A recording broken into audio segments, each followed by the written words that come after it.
What's up, everybody? This is your man, Young Neek, and this is my man, Connor. and we here with Neek in the Streets, and Conversations. we are the Detainables.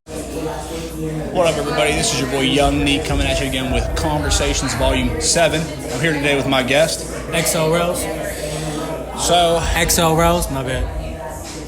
I don't like how you're getting very close to me like I that. don't know if you needed me to say it louder. Say that in the microphone? No, I'm just fucking with you. So, a couple things here tonight. You know, first things first, we know you had a performance tonight. How did you feel about doing that? I know you already went up. How did that feel with everything? So, I love it every time. Every time. Like, I tell a lot of people, Amir Say and XL Rails are two different people. Yeah. So, like, when I'm here with you guys and all that stuff, I'm like full-blown XL Rails. Who's just, like, only about the music. So, like, this shit is always ecstatic start to finish. Okay, so, like, are you in, like, a different mentality, like persona almost? Oh, 100%. Like, okay. like genuinely, once Amir Say makes enough money, I'm just gonna kill him off. What, Rels or Amir? Amir. Oh, okay. I don't even want to like Amir's the dude that goes to clock in 9 to 5. Okay. Struggling with bills and shit. So you're just gonna be Rels forever? Yeah, Rels just pops out, has fun, and just be, you know what I mean? That's his thing. It's like code switching. Yeah, I can understand that. I get where you're coming from. I can't act like XL Rels at work. Yeah, I understand that for sure. Speaking on the name XL Rose, if you don't mind me asking, where did that come from? So, the XL is just because I've always been a big guy. Okay.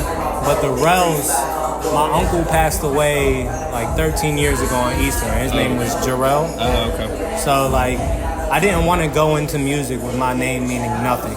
So it was, I was like paying homage to your... Yeah, so it's like, uncle. I'll carry on his legacy on top of mine. Honestly, that's fire. And you said, so what was it, 13 years ago? How old you have been at that point? Shit, how old am I now? I'm entering unk status pretty soon. Okay. So like, you and me both, brother. I'm about to be 24. I know it was like middle school, so probably like 11, 12. Okay, so... Yeah, that adds up because I'm about to turn 25. Okay, so would that be when you say, like, you first got into music? Like, around that time? Or were you into music way before? Yeah, I've always been. Like, people ask me a lot, like, how I learned to sing, and I'm just like, yo, you ain't never just sung Usher and Chris Brown over and over again until you sound like them. Like, until you nail it, for sure. I mean, that's how I explain people my singing process every time. No, that's fair. I mean, like, how do you... Are your influences how you got into music, or how did you see yourself get into music? Girls, like bro. Attracting girls. Like, or? I used to remix Chris Brown songs as my own songs and sing them to girls in middle school. Like on like acapella type shit? like take a Chris Brown song, switch the lyrics up and be like, yo, I wrote you a song. Like some excuse me miss type like, shit. That's fire. Throw they name it. Yo, I'm telling you, as an artist, there's nothing girls like more than a nigga that can sing. Jesus. I'm not saying it's my only move, but it's my best move. Was that like the first trick in the bag? Yeah, 100%. I feel it. I hate to say it, but that is genuinely like the introduction to music. My like first ever official tape was gonna be like a breakup tape. Either way, no matter which way you flip it, it was about the hoes. Okay. Obviously, that's not what I do it for now. Yeah, no, I mean, right, but we all start somewhere, you know what I mean? Speaking on music still, so like, what would you say your biggest influences were coming up? I know you said like Usher and Chris Brown, but like anybody in particular other than those two? Influences, like going into my music, I was like real big into like people like PNB Rock, and Khalid, Juice WRLD. Yeah, right. But like now I've been on like a lot of like different like indie vibes. Like I don't know if you know who Skizzy Mars is. Never heard of him, but I mean Fire. It sounds cool. Yeah, he like came up with G-Eazy. Okay. Or like Hope Tala. I think she's like British. She's like an indie singer and like I don't even honestly. I've been telling people for a while. I feel like hip hop's dying and like this whole pop shit is like the next new thing. I mean, I can honestly see that. I mean, you see a lot of people are gravitating towards like the country scene too. Yeah. So like, I had another question on here too. Like, what's been in your rotation recently? Like, DC the Don. You listen to DC the Don? Never heard of him. DC the Don. He's fire. He's from Milwaukee. He used to hoop with like Lonzo Ball, I think. Okay. He's fire. He makes like hyper pop. Shit, I don't know. He's fire, but check him with him. He's fire though. Yeah. DC, Hope Tala, my boy Who Is Jay. He just put me on Noah Kahan. Okay. That Stick Season. Yeah, Noah Kahan. Yeah. That Stick Season is my shit, and I love Vermont, but it's the season. That's my new karaoke song. Dude, his voice is fantastic. That's why, like, I heard Post on that track that he did with No Con, and I said, dude, Post got to go into country. Like, he just has that natural, like, sound to it.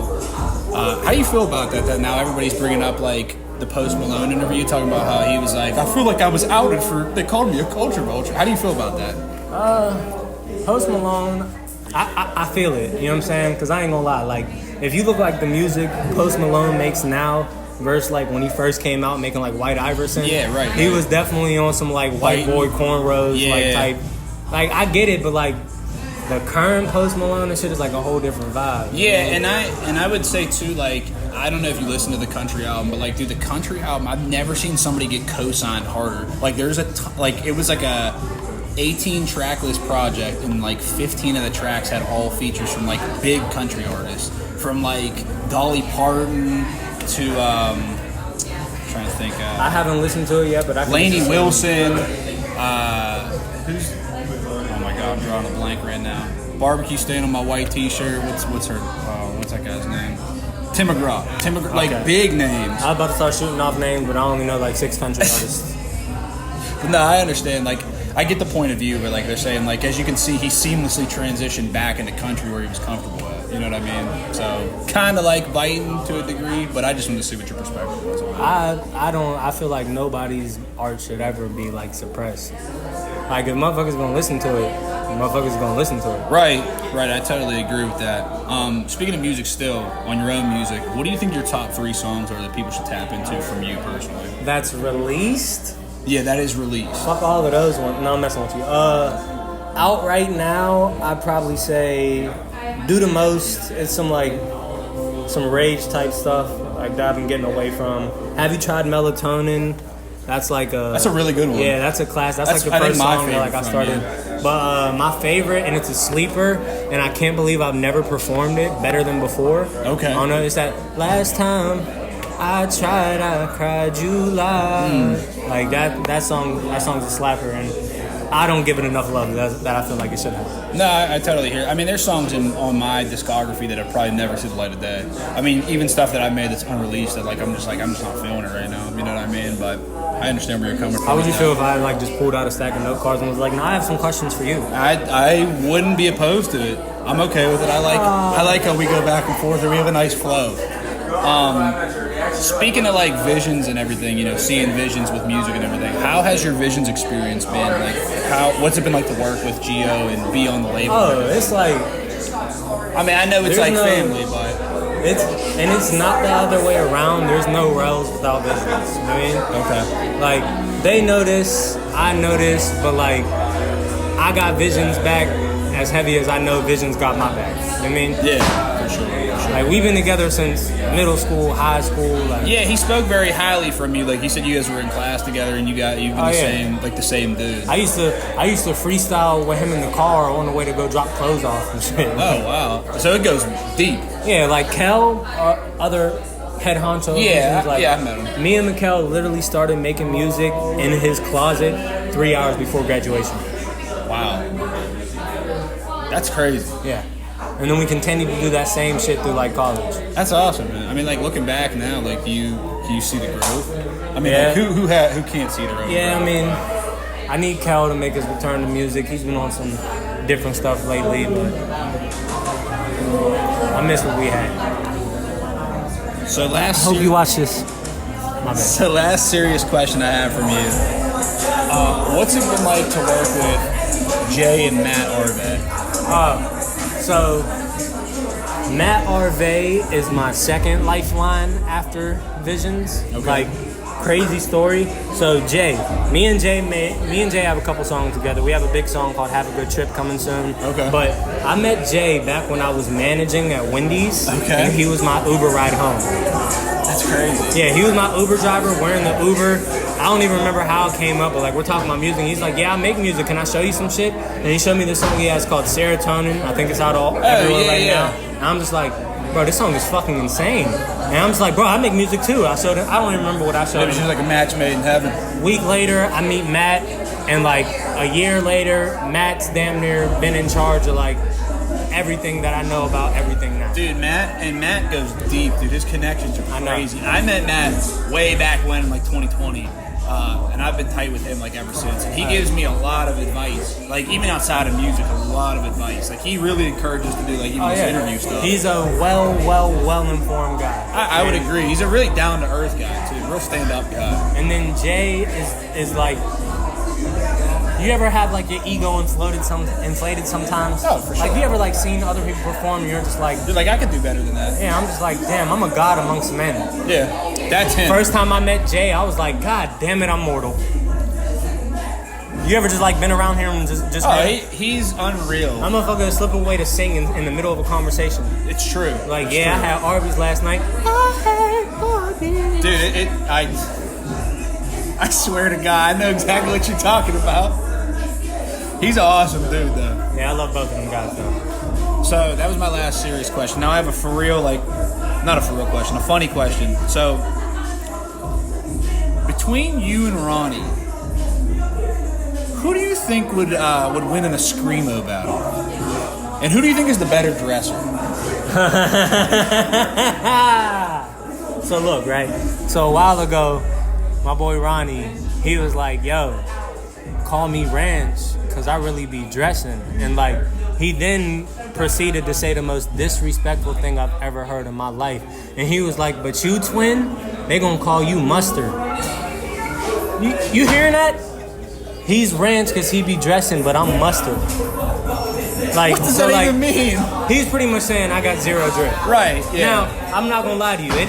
After he said that, I did intentionally make it my goal to be the most unfly nigga on the planet. Like, I was gonna come in here with like a ripped up hoodie and some Naruto pajama pants, but I was like, let me chill out.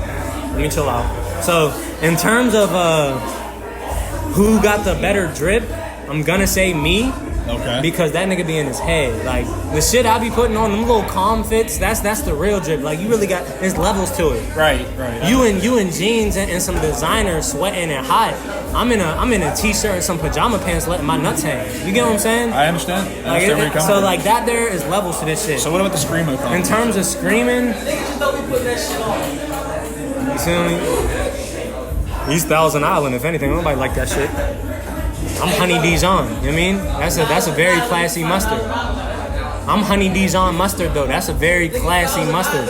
Very, very classy, very respectful, very demure. You get what I'm saying? I understand. But in terms of screaming, like, my vocal range is higher. So if we talking about like some high shit, he got it. But if we just talking about just raw screaming, he got me beat. 100%. He got you beat? Okay. Like that, yeah! I can't even, my throat hurts doing that. No diddy. What do you mean by that? I ain't like the way I said my throat. It's hard to say your throat hurt around grown men. All right, we gonna end that there. Young Niek calling the Detainables Conversations Volume 7. My man Rels, appreciate you coming through. Appreciate your time. And that's XO Rels, all platforms. Good music on the way. My guy.